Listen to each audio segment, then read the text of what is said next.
Namaste everyone. Welcome to IKM. In this video, we will see the meaning of chapter 18 from sloka number 71. Shraddhavananasuyascha shrunuyadapi yo naraha sopi mukta shubha lokan prapnuyat punya karmanam. Krishna is telling even one who merely listened to this conversation with faith, free from envy, will become free and attain the auspicious worlds of the virtuous.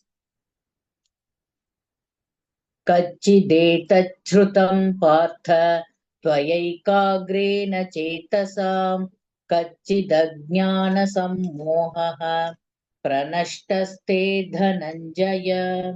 O Partha, you have listened to this with undivided attention. O Dhananjaya, have your ignorance and delusions been removed?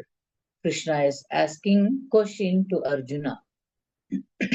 Arjuna उवाच नष्टो मोहस्मृतिर्लब्धा त्वत्प्रसादान्मयाच्युत स्थितोऽस्मि गतसन्देहः करिष्ये वचनं तव.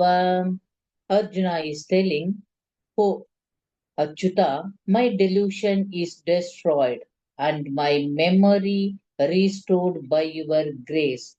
I now stand free from doubt and shall do as you command. Sanjaya uvacha ityahau vasudevasya parthasya cha mahatmanah sauvadamimamashrousham adbhutam romaharshanam. Sanjaya said, thus I have heard this conversation between the son of Vasudeva and that great soul Partha. Wondrous, it causes one's hair to stand on end. Vyasa prasadat shrutavan etadguhyamaham param yogai yogeshwarat krishnat sakshat katayata swayam. By the grace of Vyasa, I have directly heard about this highest and most confidential yoga which Krishna, the master of yoga, has himself spoken of. Rajan samsmritya samsmritya sauvadamimam keshavarjunayof punyam hrishyami cha muhurmuhuhu. O King, recalling again and again this wonderful and sacred conversation between Keshava and Arjuna, I am thrilled at every moment.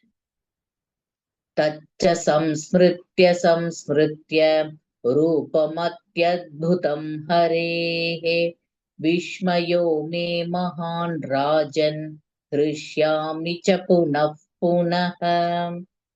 And remembering repeatedly that amazing form of Krishna, I am struck with wonder and I rejoice again and again.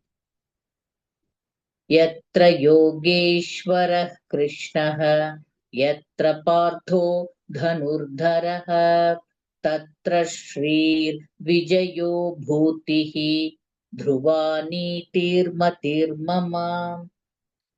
Wherever Krishna, the master of yoga, and the archer Partha are there, there will be always be good fortune, victory, wealth, well-being, and righteousness.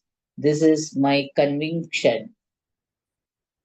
Om Tat Saditi Srimad-Bhagavad-Gitasu Upanishatsu Brahma Vidyaya Yoga Shastre Shri Krishna Arjuna Sauvade Moksha Sannyasa Yogo Nama Ashtadasho Dhyayaha.